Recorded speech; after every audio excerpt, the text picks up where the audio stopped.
All right. Hello and welcome to episode 2 on our Portraits of Greatness podcast, YouTube series, whichever way you're viewing or listening to it. This one's going to be on lecture 2 in Thomas Carlyle's series of lectures on hero worship and the heroic in history, namely Muhammad, hero as prophet. So last time we had hero as God himself. That was Odin. So now we're kind of going a little bit down from God down to a prophet level. And then the next chapter is going to be hero as poet. Poet, yeah. Yeah. That is strange. That is a strange downward trend. Like first you have God, and prophet, and then prophet. I think we can get into it, but I think Carlyle definitely mentions things such as like the prophet is getting into the idea of the word, right? The spoken word hitting people and then having an impression upon their lives. So I think from that trajectory, that's where Carlyle's thinking that prophet leads into poet. That a poet is someone who has this great sort of dictation to tell people things. But it was interesting, that sort of evolution, devolution, whatever you want to call it, but that Carlyle even tracks it as something that occurs in nature, that we have left the time of Odin where we can look upon a man and view him as a god, whether or not you believe in that. Odin was never one person. To an extent, it can be argued that we've left the prophethood as well, because large mainstream religions have stopped popping up the way that they have over the 1500 years. I mean, there are no new religions like made up in 200 years or so that have garnered 1 billion people under its banner. The best you can get is Scientology. Yeah, the idea of a prophet. I think we still do kind of believe in the idea of a prophet, but it's not like a religious person who has a new prophet. A vision from It's definitely taken on a different flavor. But I thought, opening remarks about what Carlyle was going for, it is that the hero turns from being God to one God inspired, namely the prophet. So think of it like a derivative or something. The first order is the great man as a god living among the people, but they actually view him as a god himself. The second order, the person walking among the people that they view, they're in awe that he is God inspired. And has these words. He's almost like a vehicle through God, but it's still the great man is still very much twinned with this religious aspect. So I think there's still a kernel there where you can see where he's going from. But it was interesting that he did think that in the late 1830s, 1840s, when he's thinking about this, that he thought that that first order hero worship is gone. And that there was something kind of inherently false about it. I don't know if you had any thoughts upon that, because it seems quite progressive for Carlyle, this idea that you can have this thing and then as time moves forward, you as a civilization kind of move beyond that, this form of worship or this form of whatever it is. I think we mentioned last part where we were talking about this hero as God, and Carlyle was quite enthusiastic about it in the last chapter. Like he was saying, these people had like this inward energy, and he was going on and on about his Carlylean way to talk about how they perceived nature in some ways better than we did, and so forth. It's very strange that in the very first paragraph, I believe, in this chapter, he says that, thinking hero as God was a gross error. And we mentioned in the last chapter when Carlyle was going on and on about how great the Scandinavian people were because they believed that, these advancements came with God. We said that he probably thinks that it's a shame that we don't have boundless admiration for people anymore, rather than we don't think of people as God anymore. Because Carlyle himself probably doesn't think of anybody as God, and probably doesn't think that anybody can be God. And in some ways it is kind of strange too, because Carlyle gives a lot of passionate comparisons to Christianity, and I believe he thinks of Christianity as a positive source in the world, at least as the religion itself is considered. And it is strange that he was not this particularly religious person, although a lot of Calvinism does just get pushed. Kind of this Calvinist thinking does show up in his works quite a bit. This predetermined nature of anyone's existence and like their predetermined place in the world. Yeah, that is interesting. Should we quickly mention why he chose Muhammad? Because you mentioned in the first, either in the first podcast or the Labor and Reward, that he probably chose Muhammad because it was too risky to talk about Jesus with all the denominations of Christianity or something. What do you think? Yeah, I think there's definitely elements in that. So again, similar to how when he had Odin and now he has Muhammad, he's going for somebody who is either God himself or God inspired. So that he wanted that kernel of religiosity, but he didn't want to touch.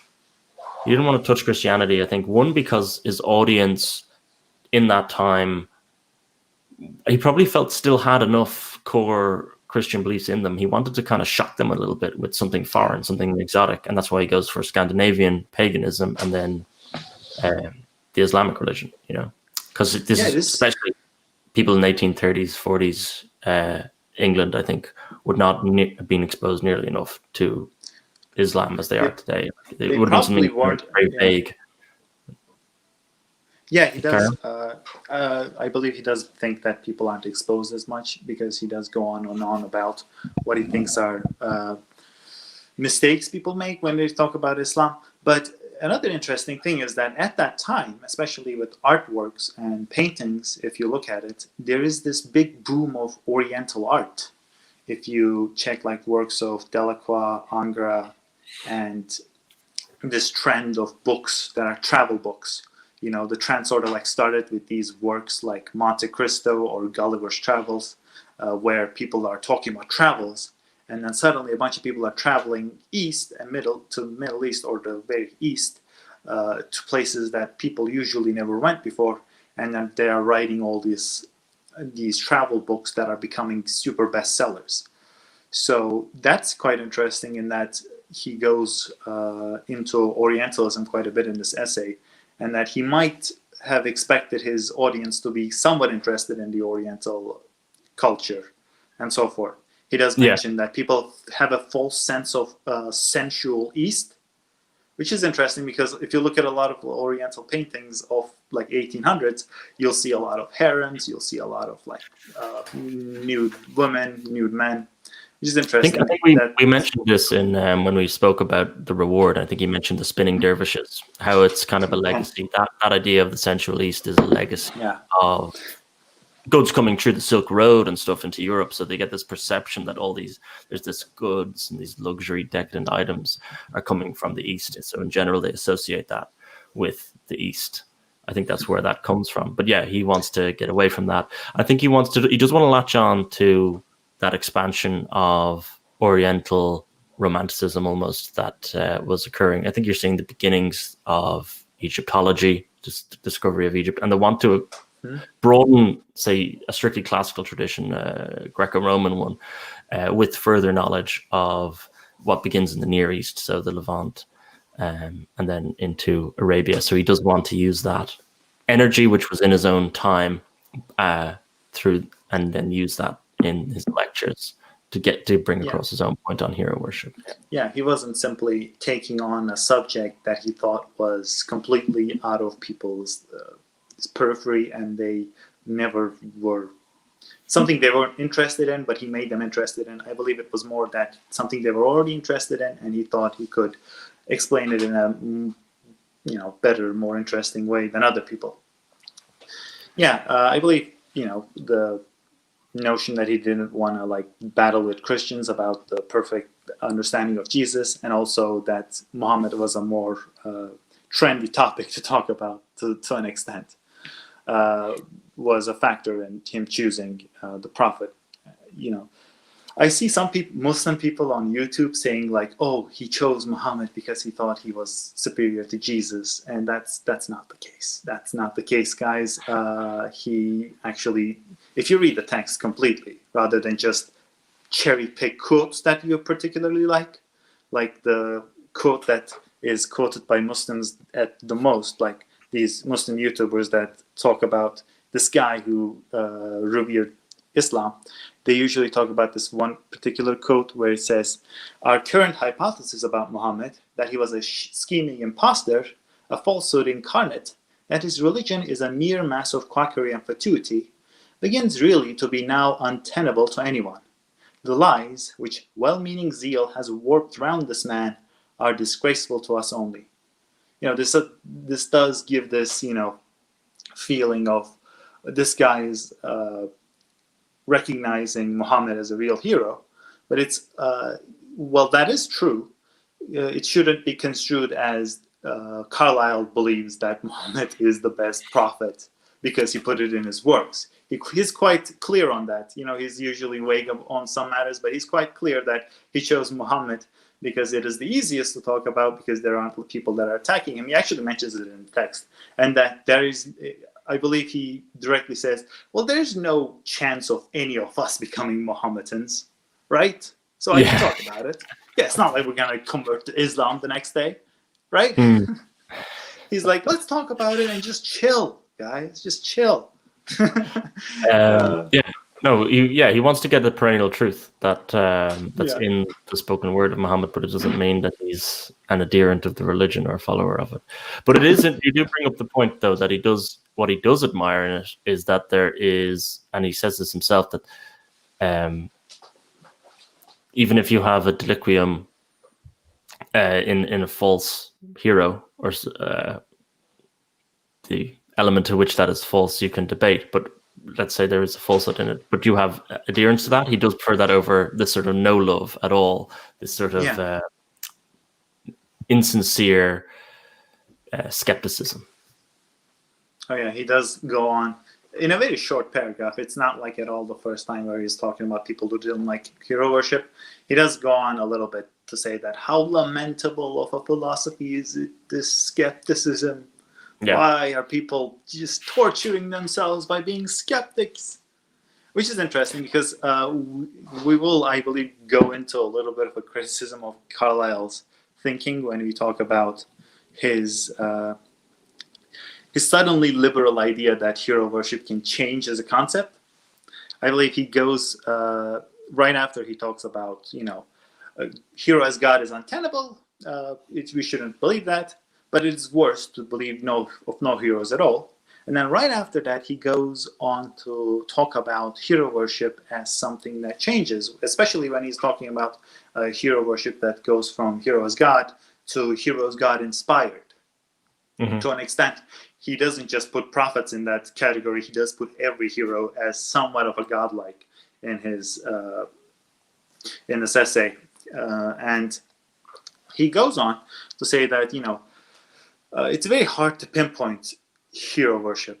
And he says that it's elusive. There are many different approaches that are valid, that might contradict each other. And that when you do get into hero worship and actually worship a hero in the best way, he says, that defines the age, so to say. So he's very open to the idea that hero worship can change. So that got me thinking. So when people might think of like people who reject heroes, they might think of this modern, more left-leaning idea that heroes that were heroes of the past that had these big flaws, they weren't really heroes. They were just privileged white men who took advantage of their age, that we should not believe that we should not be constrained by their thoughts. We tend to think that about the left-leaning movements that are trying to discard these old white poets, old white masters, and try to say that these are not heroes as people who reject heroism. But, and this is a big but, if you look by Carlyle's own definition of hero worship, are these people really denying hero worship? Because if you look at their what they do when they get rid of these figures, is that usually they either take on a new figure or replace an old figure with another old figure that might be at a different place in life. Like they might get rid of Dante, but put in its place a black writer from like 1700s that wrote a few pieces of poetry that was published and was liked by masses. So I want to quickly talk about a story Sure. from my college days. So I took this class called Visuality in Poetry, and it said in its description that it was going to talk about Dante, it was going to talk about all these poets of the past and the way they use visuals in their poetry. And I thought that's a cool class to take. That should be very fun. So I went into the class, and we were immediately given poetry to read out loud, to discuss. And I was like, this is great. And I opened the poetry, and it was this author that I didn't recognize. And there was an engraving of a black young woman that was the author of it. I thought it was interesting. When was this engraving made? And the teacher was like, oh, this was made in 1770s. And this book of poetry is the poetry of this girl who was a slave to his owner, but the owner saw that she was actually quite gifted with words and she could write well. So her owner taught her to read and write poetry, and we're going to be studying this poetry. And I didn't think that much about how we began this class. I thought, oh, so we're just this is interesting, and it isn't technically an old piece of poetry that we're studying. I bet we're going to go into Dante later. Like I thought. What I didn't know at the time was that we went through the black writers that the teacher was interested in. I didn't find the poems themselves that interesting. And if you read the preface of the poetry book, which was written by the masters of the slave, which, they're not good people by any regards, they were more interested that she could write poetry than that her poetry was good. And that her poetry was not particularly something that interesting. And I actually told this to the class. I didn't know much about college culture at the time. I'll tell you that. This was in my first year there. I didn't know about college culture that much. It was my first time in the United States. So I was like, I think this poetry is a bit weirdly, like it's a bit too much romanticism, it's too much fake emotion. I thought, people were trying to, the teacher was asking what we thought of it. Now the teacher just looked at me and said, well, she's going through some stuff. She's talking about her experiences. And I was like, yeah, but, I usually don't like this type of poetry. I also don't like Byron, for instance, I told the teacher. Okay. And then the teacher was like, well, I would still not call this poetry, like, uninteresting because it is written by the first black poet. He's the first published black poetry writer in the United States. And I was like, what does that have to do with the poem being good or bad? And the entire classroom was just looking at me. I didn't understand it. And another black student actually came to my defense, and she said that he's saying that that's interesting. She articulated what I had tried to articulate, and said that he's just thinking in terms of the poems, what he thinks of the poem rather than what the poem is historically. Yeah. So what was happening there was exactly, we need to think of the poem historically. They're teaching a class of the oppression narrative and the emancipation narrative, and then just finding things that happened in history to fit the narrative. They're not examining the poem at all with any sense of sincerity. Yeah, I don't think they even remember, because 2 years later I actually saw that teacher with Nietzsche in her hands, which is interesting. Well, but people from left and right both use Nietzsche to kind of for their own ends, I feel. Yeah. So after that first class where we talked about this black writer, I thought like, okay, now we're going to get into Dante. And when the teacher like brought this very contemporary book, it was only written like 5 or 10 years ago, and another black writer, and we started discussing it. I told teacher, so when are we going to start talking about these older writers? And the teacher's direct answer to me was, I'm not very interested in talking about all these, just leaving this class to talk about old dead white writers. And I thought, well, at least are we going to spend like 20% of it talking about old dead white writers? I'm going to use that as a title so you attend my class, and then I'm not going to talk about it at all. Yeah. No, I believe, because it was taught by another teacher before she came in. This was like 2016. So it was taught by another teacher before she came in, and it was her first time teaching that class. So the description was not in her own like thinking, was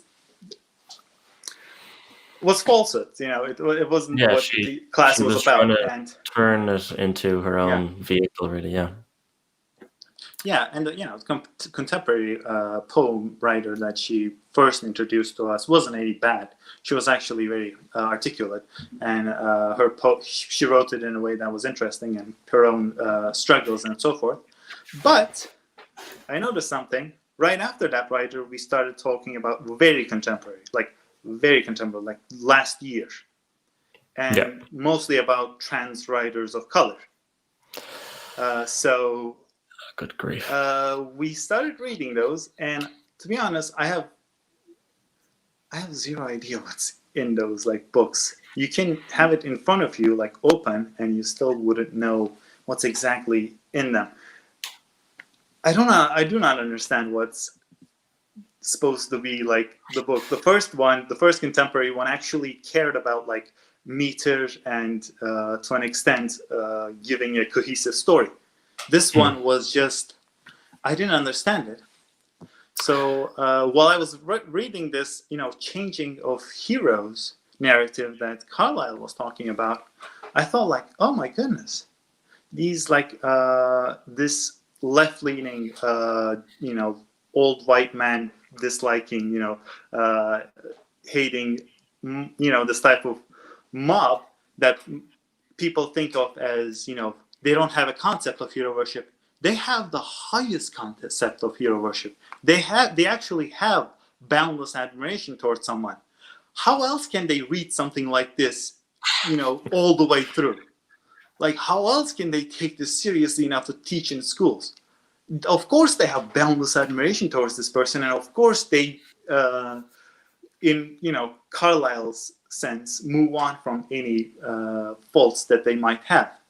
So I think this might be a little bit of a criticism for Carlyle to an extent, to say that, maybe it's not the best idea to have boundless admiration towards someone, especially when it can be used in a sort of way that might be completely contradictory to what Carlyle believes as a whole. So what do you think of this? I see where you're going, but I do have some qualms, right? I think, first of all, they took some obscure writer from late 18th century, and then immediately they went very contemporary, and that jars with what Carlyle was saying about the truth, the perennial truth that was in the word of Mahomet, which was the reason we can discern there's such a truth in it is because of the longevity of the hero worship that has continued. Whereas by going so quickly to contemporary people, there's the failure of the test of longevity straight away. And then also, I don't think it's hero worship in the same way. I don't think they worship the poet as a hero the same way. Like Dante and Shakespeare are the ones Carlyle will call out in his third lecture. But I don't think they're doing that. They're not worshiping a Shakespeare in the same way. They're worshiping the oppressive narrative, that this person was representative of this emancipation narrative, that they were oppressed and now, but look what they can do when they're oppressed. It's not really, if it's the true hero worship, it's more like the person just emerged and placed this work in front of you and it just blew you away and obsessed. It changed your paradigm of how you lived your life, whereas this person is fitting into a preconceived paradigm that they have already created. So I think that's where the difference lies. And you also see that when they take down the statues of the old white men, etc., they tend to replace them with like every man or every woman statues, not particularly a person, but just someone who's representative of the everyday.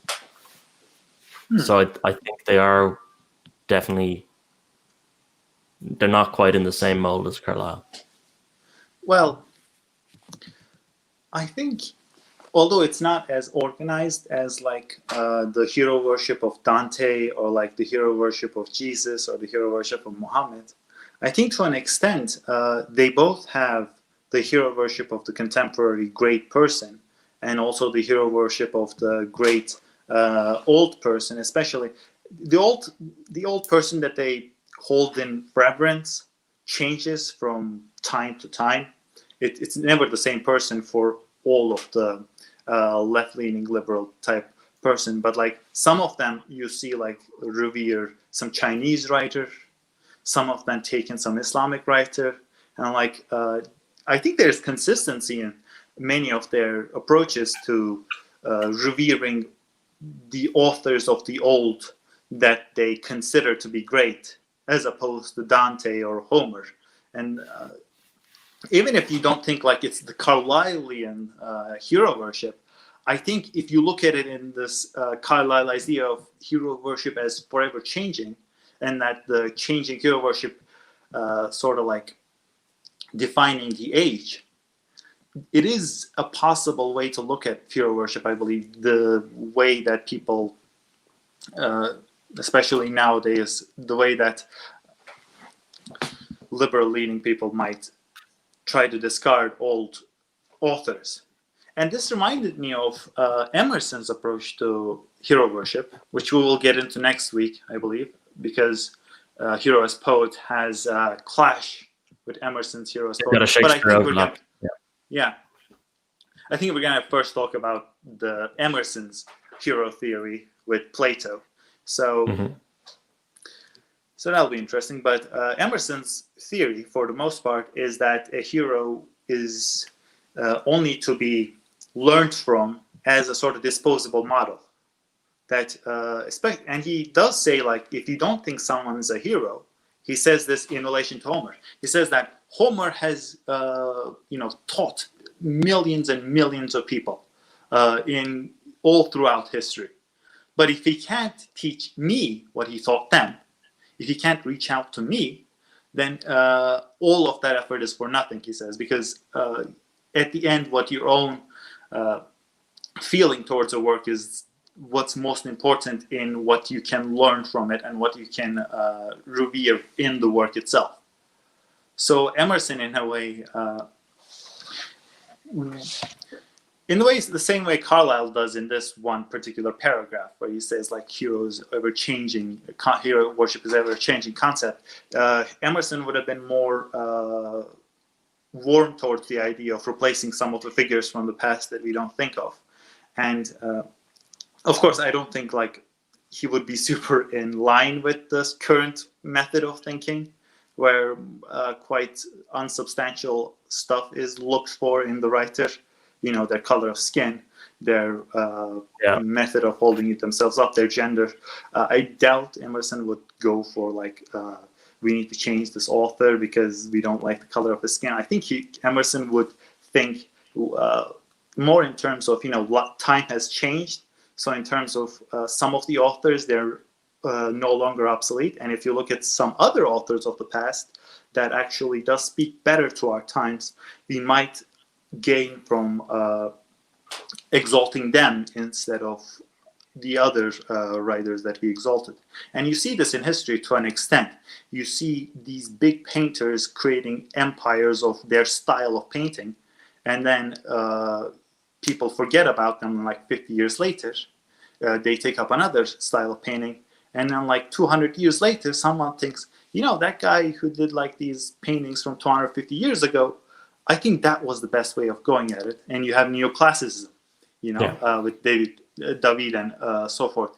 So it does happen that heroes change and the role models change, and some role models get discarded even though they've been in power for 1500 years. For instance, the Greek style of painting was basically reused and rehashed all throughout until Renaissance, where Giotto started creating a whole different style by making a more detailed study of nature.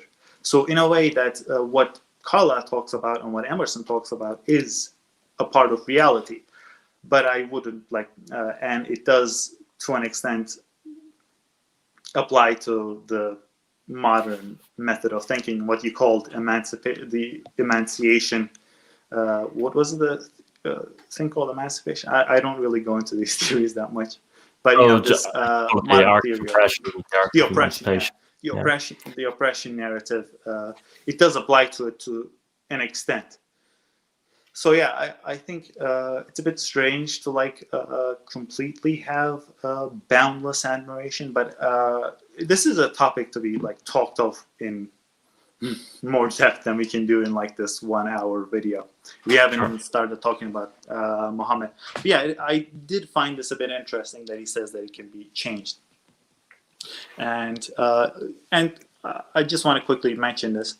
Usually complete absence of hero worship, you see it in more moderate spheres. For instance, moderate atheists usually just want to, moderate atheists, not quite moderate atheists, but moderate people that are right, either on the right or the left, or even a religion, so forth. They're usually the ones that are against the idea of exalting one person to great state, rather than the most radical left or radical right leaning people. Yeah, no, I agree with that. Yeah, the professor of mine who was I had a professor that was very against this hero worship, hero theory, where you exalt one person to fit the narrative. He was against it, and that guy wasn't a left-leaning super liberal who joined the Women's March. He was a very moderate person who just went to work and then went back home and then went to work again. This type of he had a very quiet life. Usually those type of people are the ones that are most against it, because they don't see any point. Yeah, that's just the thought I had. Yes, they're a bit mundane, but then there's also the example of, well, do the zealots, those on the extremes who have the hero worship. They're the ones who sweep those people along with them, right? So if you were just an ordinary person in Arabia at this time, you were gonna get swept up along with everything that was going on, whether you were with Muhammad or against him, because of course there's the expulsion from Mecca and all that. I don't know to what extent you want to get into that, but if you were just a moderate going about your day, I think you could go, I don't really, maybe he's right, maybe he's wrong. That's irrelevant. If the Muslims conquer Mecca, then I'll believe it because I don't want to die. Yeah, exactly. If they don't, I'll just go on. I'm not even sure they rationalize it to that extent. But that is the end effect of what happens. Carlyle doesn't go into it, but you actually see people just converting to Islam before the Muslims come and conquer the city, because they see the armies that are just piling up outside of Mecca, and they think there's no way we're going to survive this. And from their experiences, usually when people conquer, they kill and rape. So they're like, okay, we'll be Muslims. We'll join your army. Just let us keep our land. Let us keep our property. Now, of course, there wasn't a huge massacre when the Prophet took, according to canonical texts.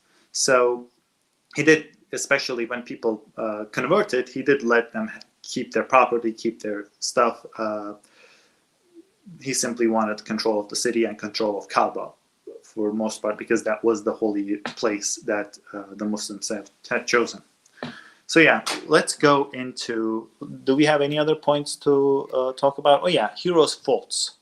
Let's quickly talk about the faults of the hero and how we might take them. Because Carlyle, when he's talking about Muhammad and his faults, he says that a great man's faults, can I directly quote that line?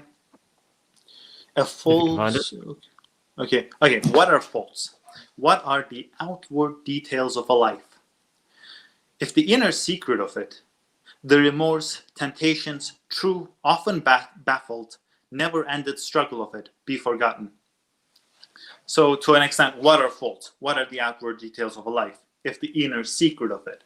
To an extent that, Carlyle considers faults to be a part of the great man. and that faults are a part of what makes him a great man to an extent, because a man can't be separated from his faults and considered, oh, he would have been saintly if he didn't have these faults. His ideas were correct, but we need to get rid of the faults. To an extent, he does discard that, but then it's very Calvinist, isn't it? Yeah, it's very it is. Everything but you've done weirdly, is after going on and on about how faults make a person and that we shouldn't just discard faults, and sometimes faults aren't even faults, he does go into a lot of this thought, but he ends it with, and so we should not dwell on them. So we should just move on, which is interesting. If faults are part of what makes man man, why should we move on from them? Because he goes on to mention some faults of Islam or Muhammad that he sees people mention. He mostly argues against them, but it is interesting that he's trying to build this idea that you should move on from faults. This actually reminded me of a quote I saw on Nassim's Twitter. Nassim likes this historian guy called Tom Holland, and he has this really good quote. Yeah, the assumption that this is Tom Holland. The assumption that heroes. Hold on. Okay. The assumption that heroes should be morally perfect seems yet another legacy of Christianity. We demand saints, not the often terrifying figures that the ancients knew heroes to be. Men whose greatness was often measured by their crimes as well as their achievements. So there's a Carlylean echo in that quote that I mentioned. Yeah, and Holland does, I think one of his great parts to the hero worship narrative was that distinction between the worship of somebody as a saint or the worship of somebody as a hero. So that, the Christian saints are not worshipped in the same way an Alexander is, or a conqueror. They can never be a conqueror. What's seen in them is a saintly virtue. And he says of the left that their hero worship it's more an adaptation from the saintly kind rather than the awe-inspiring, swept up by the greatness of it that I think Carlyle is going more for. And that's where I think there's the two paths.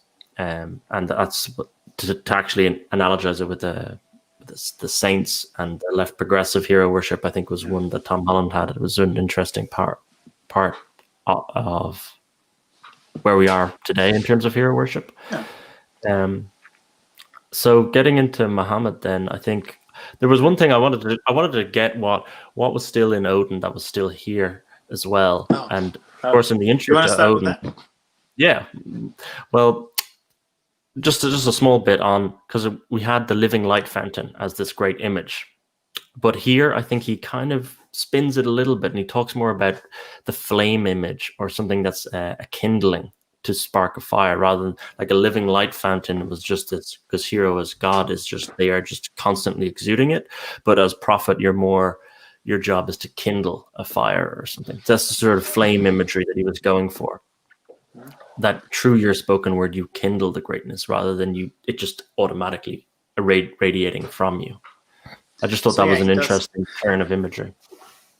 Yeah, he mentions that people have a need for a prophet. They have a need for a prophet even before the prophet comes forth.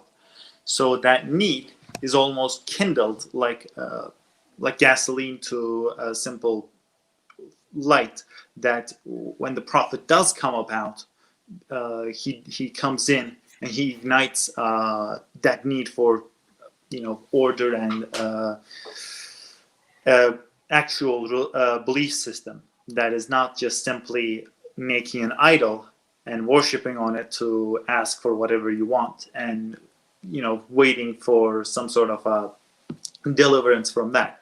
People actually do need a deliverance, and Carlyle does say that that's why the prophet can come in and just take hold of that, and it'll be like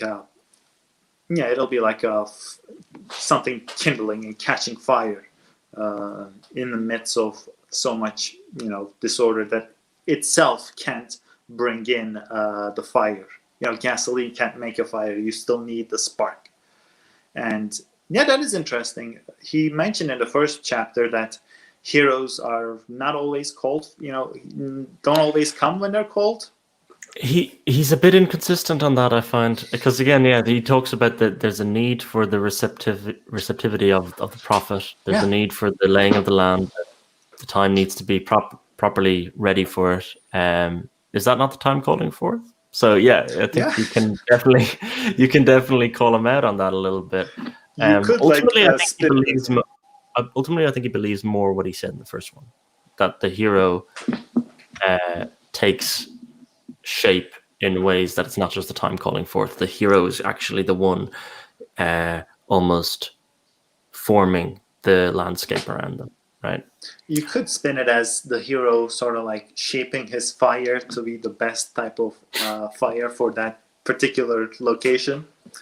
I don't know. You have to spin certain things to understand Carlyle in my experience, because he does talk without restraint, kind of like what he says Mahomet does in this chapter. Well, he goes into the life of the prophet. He goes in quite a lot of detail. I have to say, his amount of detail doesn't even people don't go into that much detail in movies, and he tries to go into that much detail in 30 page a 30-page essay. That is, I find that a bit jarring. He's got great faith in the learnedness of his audience, I think. Yeah, I found that a bit jarring, and I know everything that happens in here almost.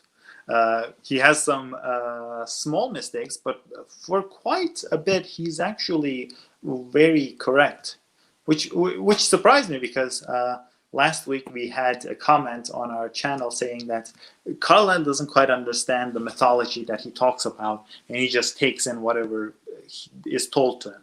And I can see that a bit in this chapter as well, but he does quite do a lot of good research, I believe, especially for a man in 1800s. He's got so many things right. He doesn't fall into the same type of trappings that people like Emerson, for instance, fall into when they're talking about Islam and the Prophet Mahomet and so forth. So it is interesting. I'll quickly talk about. Actually, no. I should first talk about what he got right, and then talk about what he got wrong, because what he got wrong wouldn't make sense without what he got right. So he got right that first of all, he did quite a lot of research. A lot of the main beats of the life of Muhammad that he talks about are actually there. And if anyone's actually interested in a less condensed version of the life of Muhammad, I would suggest a documentary that we're going to put the link in the description after when we post this out. It's a very good documentary. It's only 53 minutes long if you're just going for the life of the Prophet. It also has it's in three parts. The first is the life of Prophet. The second is the expansion of Islam. And the third is the Ottoman Empire, which turned out to be Turkey, which is where I'm living right now. So I'll talk about what he got right. First of all, he got right that Muhammad wasn't just this warrior that took up a religion and just marched forth to give it to people by force and by the knuckle in his fist. You see that in especially writings around that time. I saw this in a book called Orbis Pictus. I don't know if you know this book. It's written by this guy named Comenius. It's the first picture book made for children. Quite interesting. But it's written in the 1600s, and it has this passage. It basically talks about everything there is. It's kind of like an encyclopedia book for children. So at the very last pages, it talks about religions. It talks about Christianity. It talks about some Asiatic religions with very much ignorance and stereotyping, which might not be interesting if you're sensitive towards these things. He talks about Islam. He's, for the most part, he's nice to it. He does know a bit of what Islam stands for. He says that these people actually value cleaning. These people value and revere Jesus Christ, which is true. And but then he goes into the Prophet Muhammad. And he says he was a warlike man who had the falling disease and thought he saw the angel Gabriel. So he started spreading his religion by the sword, and he hasn't stopped since, and so forth. So I found that interesting, that that very simple stereotype idea of the prophet is, at least to the early parts of his life, is discarded by Carlyle. He says that, you know, he was a merchant, although he doesn't go into that much of his mercantile life. He just says he was a merchant, so he could travel a lot. But, you know, if you were to go into like Muhammad's life itself, you would see that he was more of a merchant most of the time than a warrior. You know, Yes. he only started, as Carlyle says, he only started spreading the religion at the age of 40.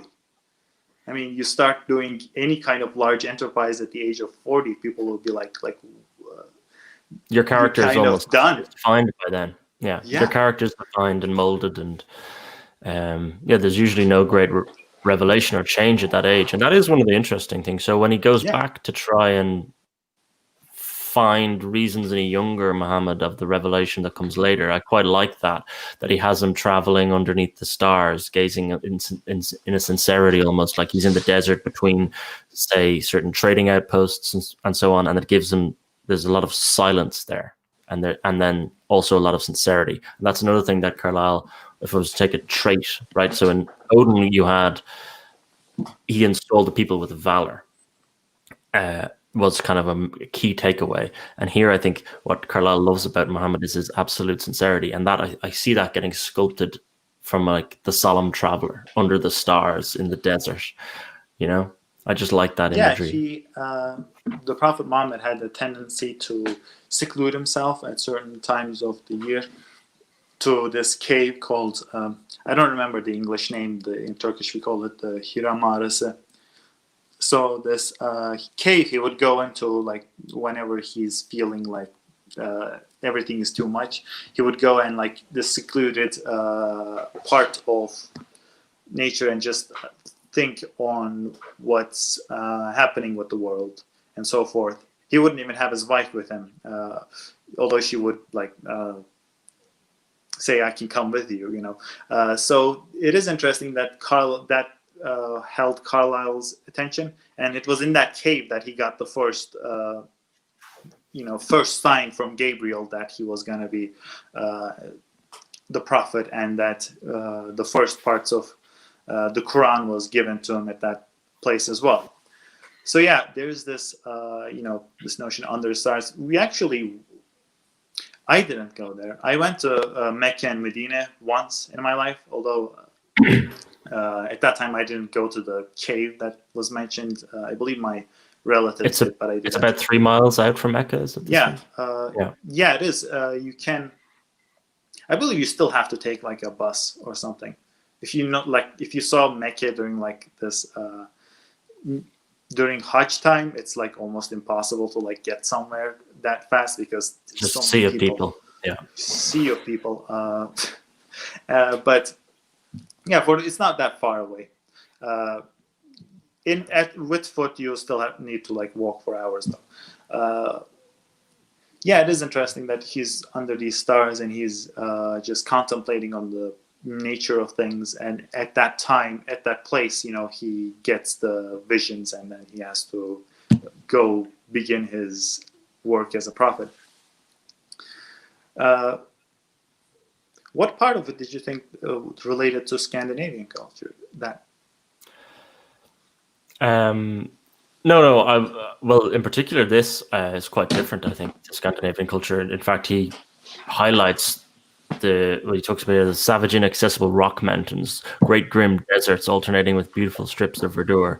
And he also calls that the Arabs are like Oriental Italians at one point, I think. So that's quite different to the Scandinavian model. But in terms of what was similar to Odin, I think, was that Odin has the association with runes and the bringing of letters, and then also that he installs valor in battle. I think it was seen that there's something about the installation of valor in battle that he could give, and that's similar to sort of the belief that the spread of Islam would have had. But I think they were the main similarities. But of course, there's loads of differences. Mainly that the environment is so unique to the cultivation of the character, I think. And that you also see that in Gibbon when he talks about the life of a wandering Arab is a life of danger and distress that kind of almost bred in that sincerity.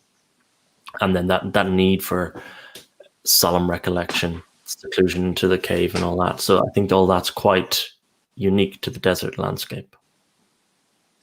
Yeah, he does, to an extent, romanticize the desert landscape as something secluded. You see that in T. Lawrence as well, right? I think Lawrence of Arabia, that romanticism.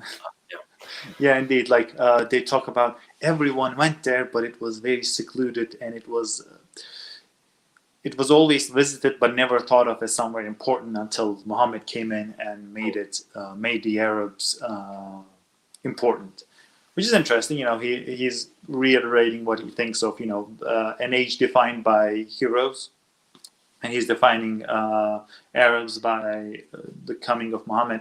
It is worth noting that the first Arab texts to be written down and taken up by the people was the Quran.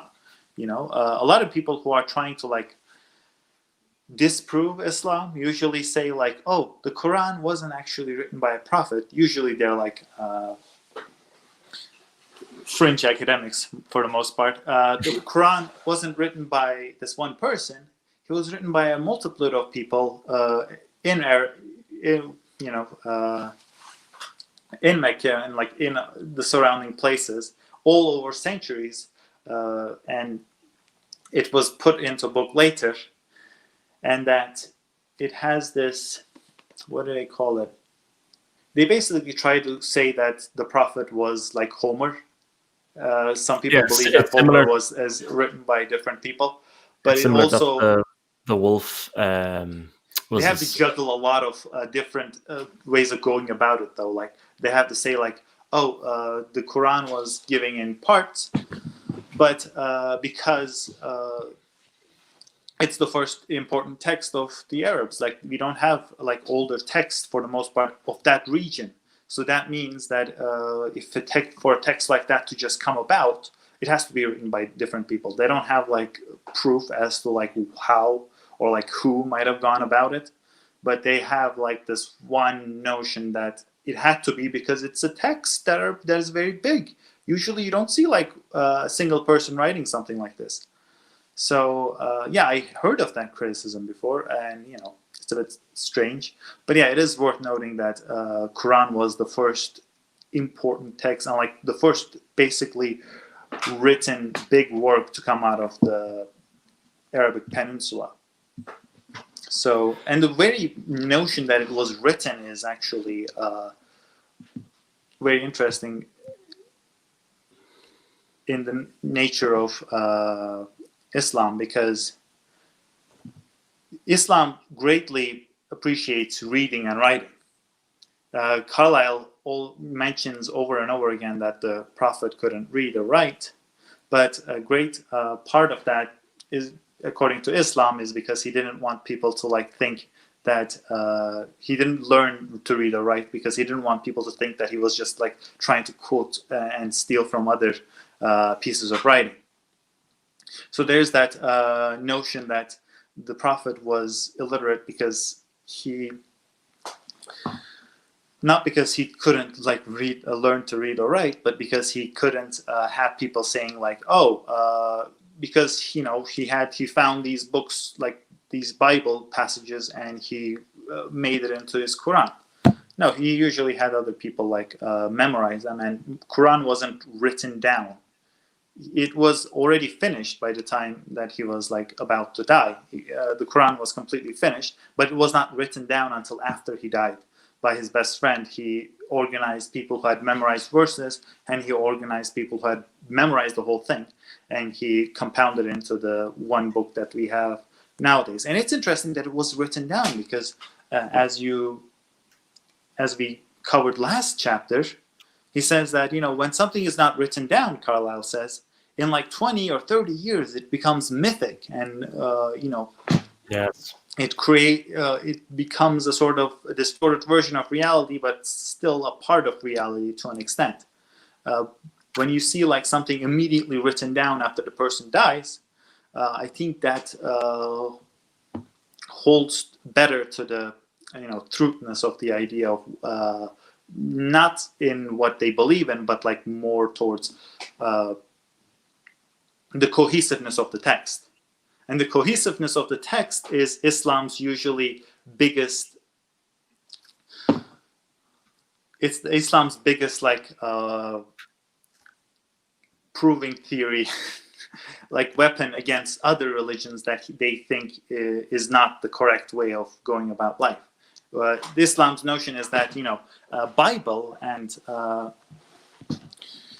the Old Testament and the New Testament are both at the beginning complete and true texts. We don't believe at all like when Old Testament came about it was quackery, but that Islam's belief is that over time, just like what happened to Odin, it became mythologized. And I mentioned Rumi back in Labor, back in Reward, that he was this guy who revered the arts and stuff, and he was the Dante of our time because he created a myth beginning of Islam to an extent. And what Rumi did in his very famous work is that he created a story where there's a Christian vizier, I believe it's the position right behind the king, who goes, not Jewish vizier, not Christian, Jewish vizier, who goes among the Christians, and then he makes them believe he's this, obviously the work is a bit anti-Semitic, I'll just put that out there, sure. But he goes in to the Christians and he starts spreading different versions of the text that they revere. And because he showed himself as this big religious Christian person to the Christians, when he left the Jewish king's service, they start believing him to be like this new Christian prophet. And then right before he dies, he goes and gives different books to each of his disciples and says, push this forth, consider this to be the right text. And if people say like, this is not the right text, you have an obligation to get rid of that person because you need to spread the word. So in that sense, Rumi created this myth of this one guy trying to pull down Christianity and make it into this obscure non-truth, a religion filled with non-truths. So yeah, you see that in Islam, and the confidence in that theory is that Islam, according to Islamic sources and like the history of Islam, Quran was written down right after the Prophet died because the Quran really reveres reading and writing. And if you see like the next few centuries, Islam is actually more develops better with science than other cultures. Yeah, that was an interesting part of what we were talking about. Yeah, so I think just to latch on there about the tearing down of like as the tearing down the falsehoods of Christianity. Carlyle does call out this that Christianity at this time, especially in the East around Syria, are talking about homoousion and homoousion and this difference between the trinities. Well, it's a very particular debate around, well, like, is Christ the same as God, the same as the Holy Ghost? And it's all this discussion about the Trinity. And I don't know the intricacies of it, but the intricacies of it are almost that's beyond the point. The point is that people were bickering about this like really minutiae of something in an old kind of dusty room. Think of like just an old, outdated people looking down at too much details, and then the real truth of the world that nature will reveal itself to, that Carlyle's interested in, is actually going to happen down in Arabia. And that's his take on it, that what came in and swept through was almost this like nature's revelation of truth, that these old men looking over these scripts about, is this homoousion or homoousion, that's sort of the decadent phase of Christianity. So that ties in with what story Rumi had there. It kind of ties in with what Carlyle's thinking about. And it's also in Gibbon as well, that, with Gibbon says with the sword in one hand and the Quran in the other, the Prophet builds his he erects his throne on the sort of dying heap of Christianity. Is sort of how he I haven't brings read it. Gibeon, but that It's in sounds interesting. It's in chapter 50 of his Decline and Fall is when he discusses the life of Muhammad.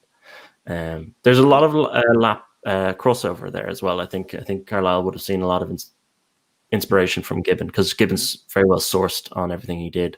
So I think he would have used Gibbon and then gone through the sources through there. So sometimes there's little phrases that I find and I'm kind of like, oh yes, that's where Carlyle kind of gets that idea from, because he read Gibbon as when he was younger, and it did have a bit of impression on him. But that was an interesting one, that Rumi also has those tales, because it is that matter of truth.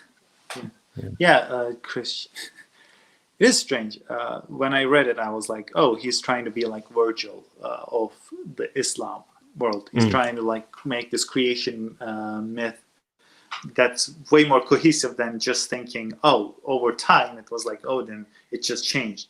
No, there was this one super smart guy who the king had to exile in order to make people believe that he became a Christian, and he came in and gave people all false books.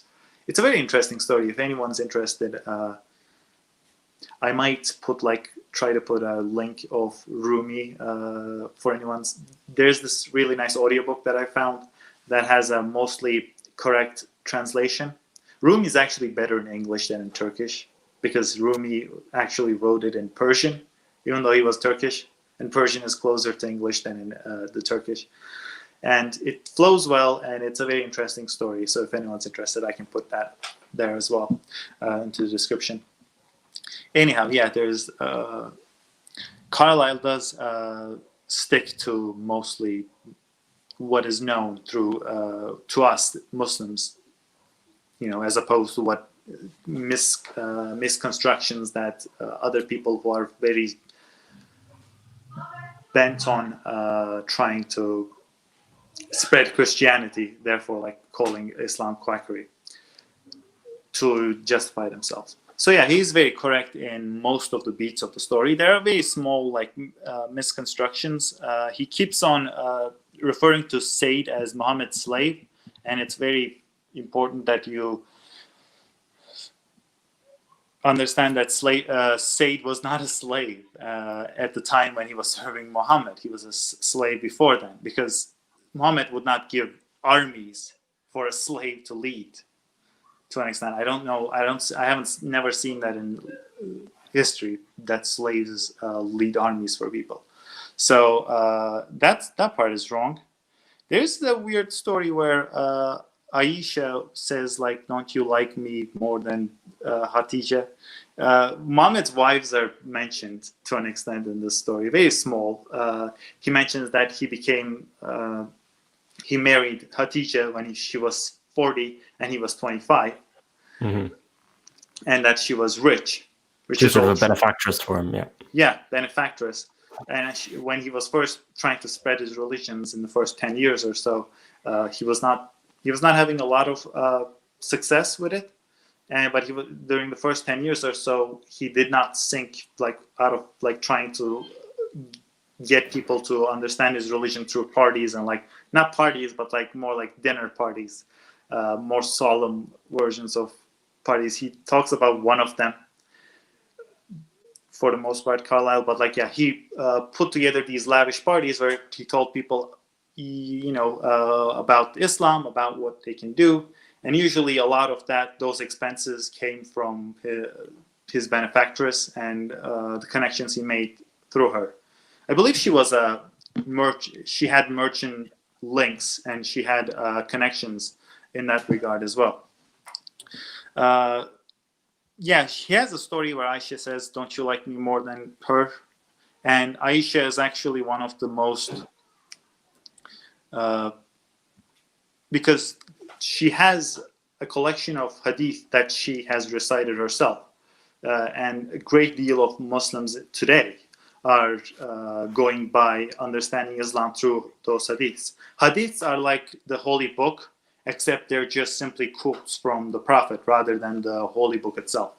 They are considered part of the religion, but they are not the main book that is in the Quran. So a lot of them come from Aisha, and she is very much a revered figure in Islam.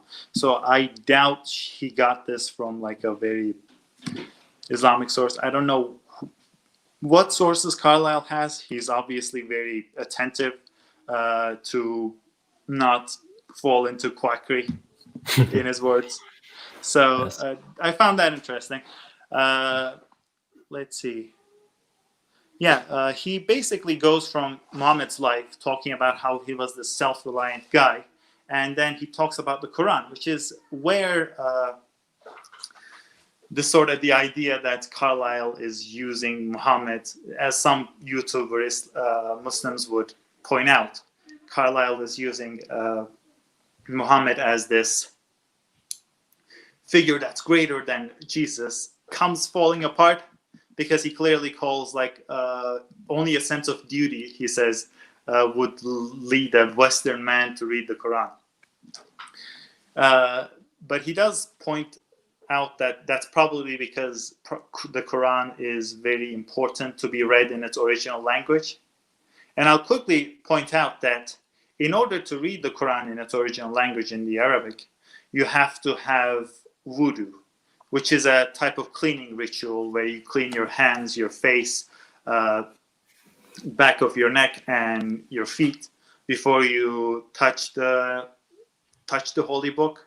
So you are technically clean in body and spirit before you touch it. But if it's a translation to Turkish or it's a translation to English, and it doesn't have any of the Arabic text in it, then you can touch it no problem. The translated texts aren't considered as holy as the original. And he says that that's probably because the original text is like a rhapsody, kind of like how Homer is read in its original, where there's a rhythm and there's a sense. Hypnotic element to it. Yeah, hypnotic element, yeah. Yeah, it is considered the act of worship to read the Quran in the original language.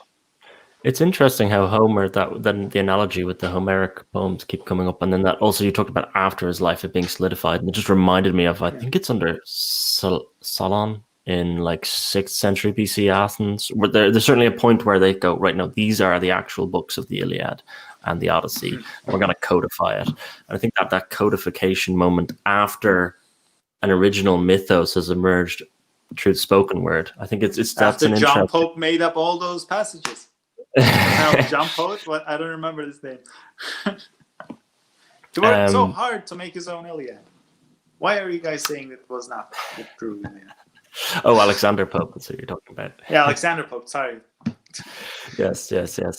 No, but I thought that was interesting that the spoken word seemed to, in these earlier times, we talk of hero as God, hero as prophet. Spoken word before a codification seems to be the way that the mythos is created in people, because that's very interesting. And it's gonna jar a little bit, I think, with hero as poet coming later down, where the word is immediately written down and presented. Well, you could say Shakespeare is the drama presented, but overall hero as poet, the word it's already written down, and everything emerges after the written down moment of it. Whereas here we're still in a moment where mythos can breed and has life through spoken. The oral tradition is still dominant, you could say. I just thought that was interesting. I think we should go on to what Carlyle gets from the life of Muhammad. Obviously, we can't go through the entire life, and I will put the documentary link down. If we go through the entire life, we'll sort of fall into this Carlylean hole of trying to explain the entirety of Islam in 30 pages, which is very hard, and I don't think considering the time we're at already, I think we can. Yeah, we're almost done. So Carlyle says that, in a sense, the reason why we must consider all this and consider Islam and Muhammad as a hero and Islam as a true religion is because Islam, in the end, in his words, he says that in the end, Islam is about the fact that we must submit to God, that our whole strength lies in resigned submission to him. Whatsoever he do to us, were it death or worse than death, shall be good, shall be best. We resign ourselves to God. If this be Islam, says Goethe, do we not all live in Islam? He says. Again, he quotes Goethe in a weird manner, just like he did in Labor. It's almost like he wants to find yeah. Goethe justifying something Carlyle himself is believing. You know what I mean? He needs. Yeah. He's looking to Goethe as his own great man. There, he's like, well, I need to find solace in something Goethe said, and that'll make me believe my own words more. I thought that was an interesting way he went to find that quote. Yeah, so he thinks that it's a sort of Calvinistic again, the predetermined nature of things and how we must put our faith in something that's beyond us and something that controls everything, whether it be good or bad. And he says that, if this is in the end, he says, also the point of Christianity.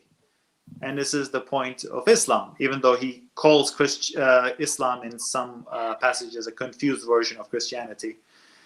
He says that in the end, this is what it's about. And we must believe this, over everything, He says that Islam means, in its way, denial of self, annihilation of self.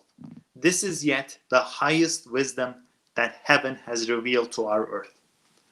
In his mind, the annihilation of self is the highest wisdom that is revealed to our earth, which is another strange passage, because annihilation of self, doesn't that mean annihilation of the hero? Exactly. Self? That for me is very strange. The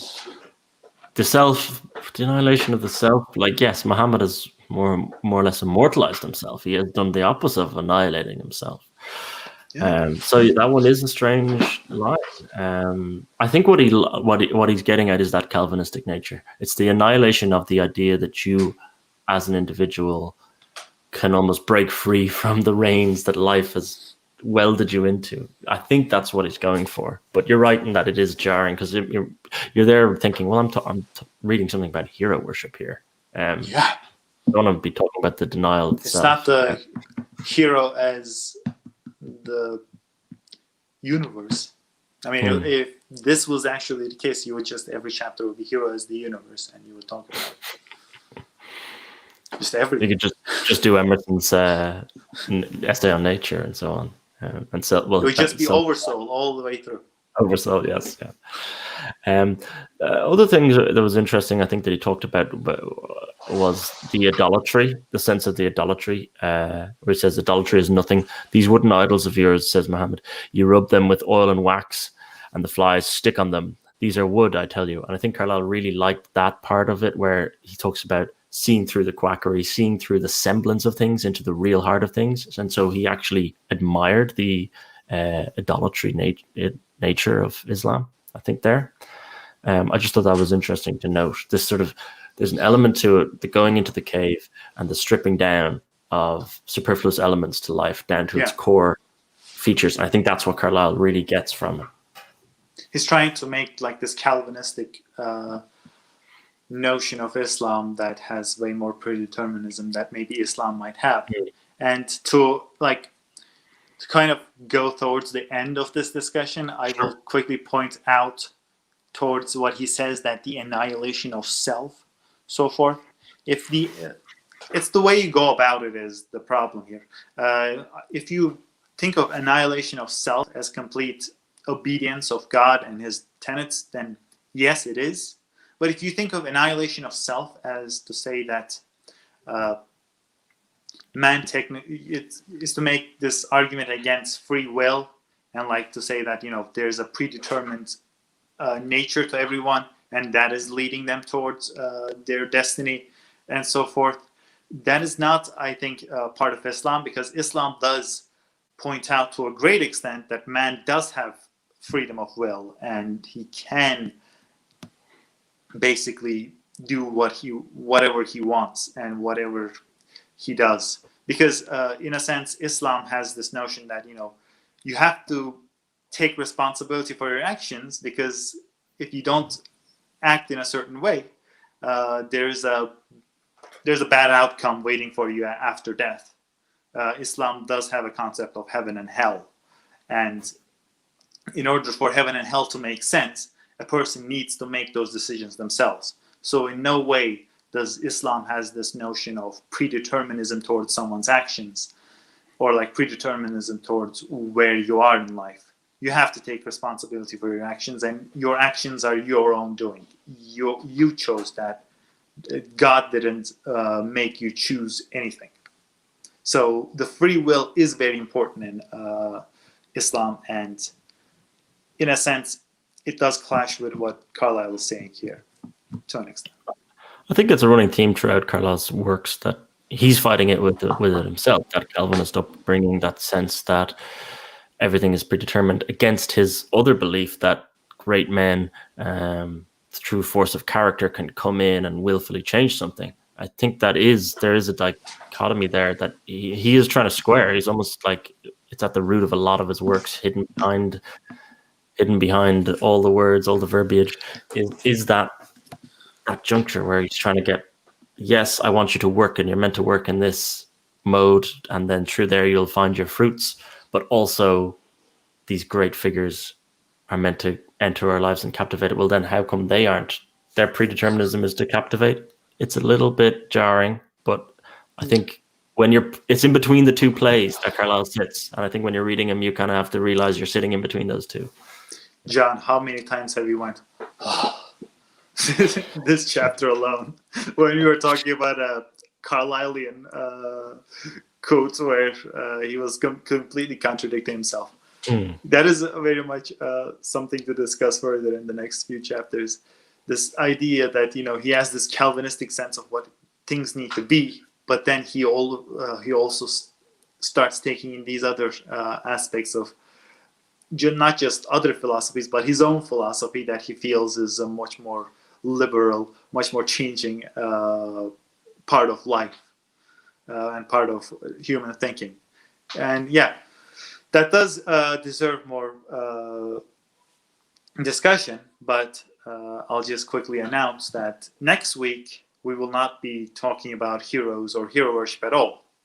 Next week we're going to be going into, well, something in some ways more cohesive and in some ways completely non-cohesive. We're going to be talking about representative man and the very first chapter, the uses of great men, next week. And we're going to be going into what I kind of call representative man theory, just to have an easy name to call it, because it is in many ways different than the great man theory that Carlyle puts forth. In a way, it sort of branches off from it. It's sort of like a branch of the great man theory. So yeah, we will be talking about that next week. And do you have any thing you want to add on, John? I'm just going to close with how Carlyle wraps up the chapter, which was how we've moved from like the living light fountain into this idea of the flame or the kindling. And he says, I said the great man was always as lightning out of heaven. The rest of men waited for him like fuel, and then they too would flame.